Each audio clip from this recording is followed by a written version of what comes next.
আমরা একটা পরিষ্কারভাবে কথা বলি, এই অন্যায়ের বিরুদ্ধে রাস্তায় নেমে আমরা প্রতিবাদ করব।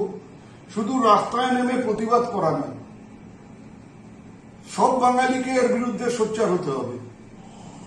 এবং একজন বাঙালি, তিনি হিন্দু হন, তিনি মুসলমান হন, তিনি রাজবংশী হন কি অরাজবংশী হন, কাউকে যদি ভারত থেকে বিতাড়িত করবার অনুপ্রবেশকারী হিসেবে অকারণে অন্যায়ভাবে চিহ্নিত করে তাদেরকে যদি পুশব্যাক করবার কোন চক্রান্ত কেন্দ্রের সরকার বা অন্য কোন রাজ্য সরকার এখানে এসে করবার চেষ্টা করে, আমরা সর্বতোভাবে তার বিরুদ্ধে প্রতিবাদ করব।